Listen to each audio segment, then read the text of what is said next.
After our last video on Japan's new PR laws, the comment section just blew up. And one big question kept popping up over and over. Today, we're going to tackle the risks and realities of not paying your taxes, health insurance, and pension here in Japan. Hello guys, this is Alan and welcome back to Gaijin World. You know, for ages, this has been the quiet debate in pretty much every foreign community. People have been weighing the pros and cons, trying to figure out if it's a risk worth taking. And it's a fair question because the financial pressure, the pressure to send money back home, that stuff is real. So let's unpack the old logic that used to make people even consider it. Look, the pro side of the argument has always been super simple. It's more cash in your pocket right now. We're talking about the pension, which is climbing to almost 17,500 yen a month, plus your health insurance, plus residence tax. All of that adds up to a pretty big chunk of change. And if you're sending money home to support your family, that extra cash can feel less like a choice and more like a lifeline. It's an immediate, tangible benefit you can feel. And because that short-term benefit was so powerful, a lot of people started to treat not paying like a risky but calculated game. You'd weigh the odds, and honestly, for a very long time, the chances of facing any real serious consequences seem pretty low. So why exactly did people play this game? Well, it usually boiled down to a few things. First, you've got the short-termer mindset. You're thinking, hey, I'm only here for a couple of years. I'm not going to retire in Japan. So why on earth would I pay into a pension system I'll never really get to use? Then there's the family priority. For many, sending money home is non-negotiable, and it just takes precedence over everything else. A lot of people also got caught up in the pension refund myths, thinking they'd get 100% of their money back when they left. But that's not how it works. You can only claim a partial refund for up to 5 years of payments. And the biggest reason? For years, it just seemed like nobody was checking. You could ignore the scary-looking letters and nothing would happen. Okay, everybody, lean in for this part because this is the single most important takeaway from this whole explainer. All of that old thinking, every single calculation you might have made in the past is now completely and dangerously wrong. In 2024, the government didn't just change a few rules. They walked in and flipped the entire game board upside down. That future policy that people have been kind of worried about for years, well, it's not in the future anymore. It's here. It is now the law of the land. And it's being backed by a whole new system of enforcement that's designed to slam all those old loopholes shut for good. So let's look at this timeline because this is all happening incredibly fast. In 2024, the new laws were passed. But the big date you need to circle in your calendar, like in 2027.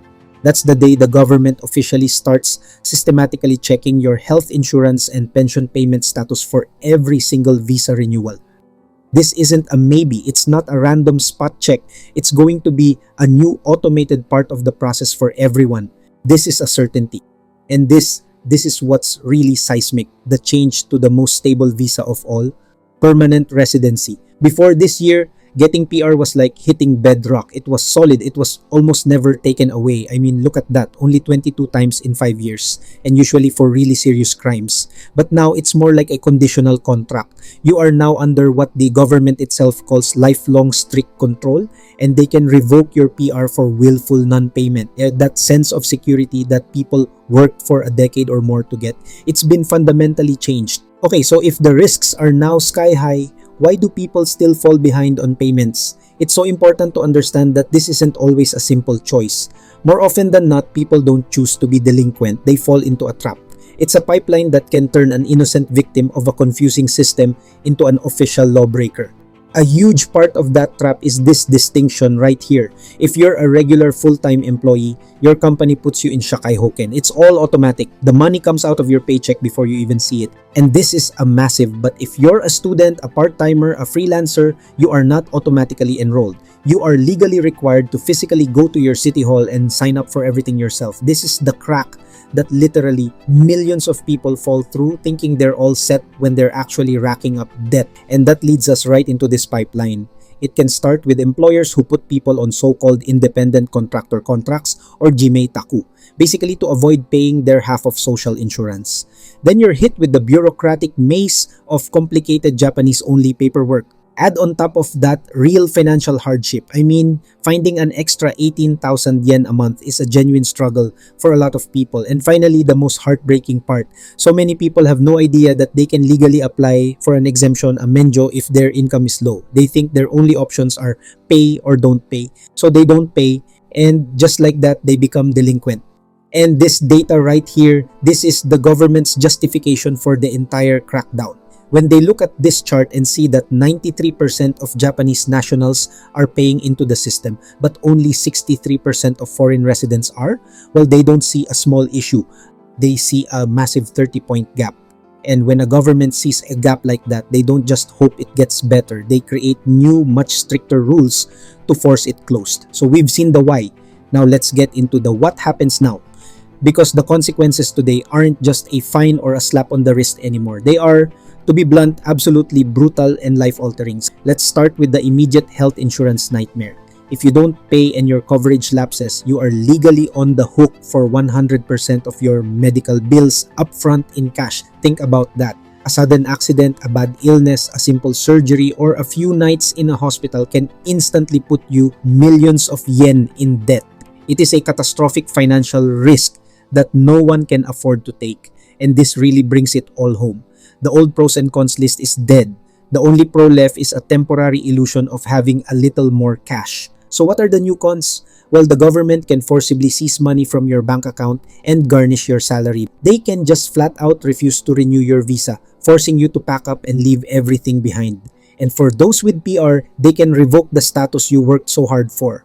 The new con isn't just a penalty, it's the very real possibility of losing your entire life in Japan. And here's where it gets really dangerous. The law targets willful non-payment. But what does willful actually mean?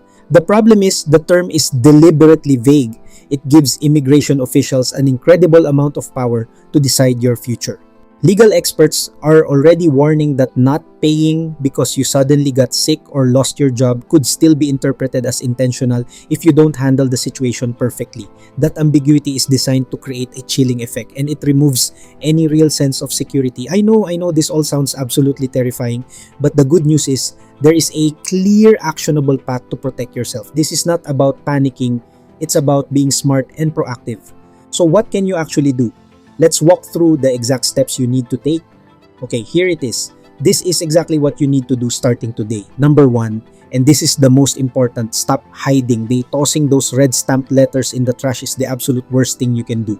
To the government, that silence is basically a confession of willful intent. Number 2, you have to go to them. Walk into your city hall, into the pension office, and just be honest about what's going on. Trust me, they've heard it all. Number 3, ask them to negotiate a payment plan. It's called a bonkatsubarai. Even if you can only afford a few thousand yen a month, making those small, consistent payments is proof that you're trying in good faith. And number 4, if your income is low, if you're a student, or if you lost your job, you have to legally apply for an exemption. An approved menjo means you are officially in compliance with the law. This paper trail is your only shield. But believe me, it's a strong one. So, to finally answer that original question, what are the pros and cons now? The reality, from 2025 onwards, is brutally simple. The only pro is saving a little bit of money today. The con is losing absolutely everything you have built for yourself here. The game is over. The risk is just not worth it anymore. Please take this seriously and take action now.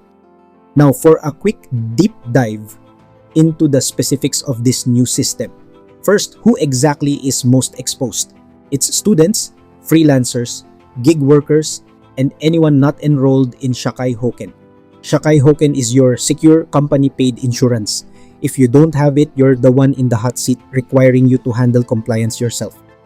Next is Kokumin Kenko Hoken, your basic national health insurance. Payments are income-based, and non-payment means 100% liability for medical costs. Then there's Kokumin Nenkin, the flat-rate national pension.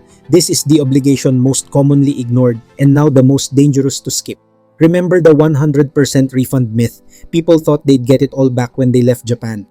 The reality is you only get a partial refund for up to 5 years of payments, which is a tiny fraction of the risk you take by not paying now.